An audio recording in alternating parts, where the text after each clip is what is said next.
పార్వతీపురం మన్యం జిల్లా పాలకొండలో సిపిఐ నియోజకవర్గ కార్యదర్శి బుడితి అప్పలనాయుడు కేంద్ర రాష్ట్ర ప్రభుత్వాల విధానాలపై విమర్శలు చేశారు. ప్రజా వ్యతిరేక పాలనకు నిరసనగా సెప్టెంబర్ 1న చెలో ఢిల్లీ కార్యక్రమాన్ని విజయవంతం చేయాలని పిలుపునిచ్చారు. తోటపల్లి ప్రాజెక్టు చివరి ఆయకట్టు రైతులకు వెంటనే సాగునీరు అందించాలని, లేదంటే పంట నష్టపరిహారం చెల్లించాలని డిమాండ్ చేశారు. సమస్య పరిష్కారం కాకపోతే రైతులతో కలిసి ఉద్యమిస్తామని హెచ్చరించారు. మిత్రులకు నమస్కారం అండి.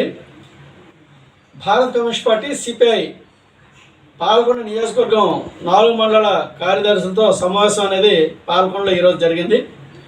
ప్రధానమైనది ఒకటి, ఏదైతే కేంద్ర రాష్ట్ర ప్రభుత్వాలు ఎన్నికల ముందు ఇచ్చిన హామీలు ఉన్నాయో హామీలని పక్కన పెట్టి పేదల తాలూకా ఆస్తుల్ని ఆ తదుపరి సెప్టెంబర్ 1వ తేదీన ఢిల్లీ నడిబొడ్డులో రామ్లీలా మైదానంలో లక్షలాది మందితో పెద్ద ఎత్తున ఆందోళన బహిరంగ సభ జరపడానికి పిలుపునివ్వడం జరిగింది.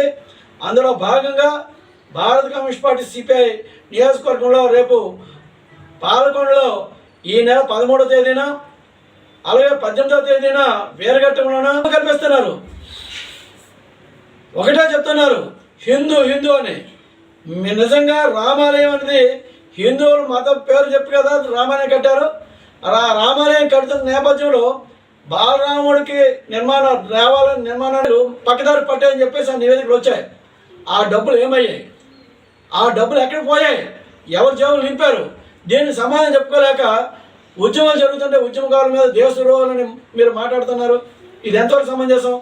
అందుకని చెప్పి ఈరోజు భారత కమ్యూనిస్ట్ పార్టీ భారతదేశంలో పాలనకు వ్యతిరేకంగా మార్పు కావాలని చెప్పి ఏదైతే అణగారిన వర్గాలు ఉన్నాయో, ఏదైతే ఈరోజు నిరుద్యోగ యువత ఉందో, విద్యార్థులు ఉన్నారో, ఉపాధి కోల్పోతున్న ఉద్యోగులు ఉన్నారో, గుంటూరు జిల్లా పొన్నూరు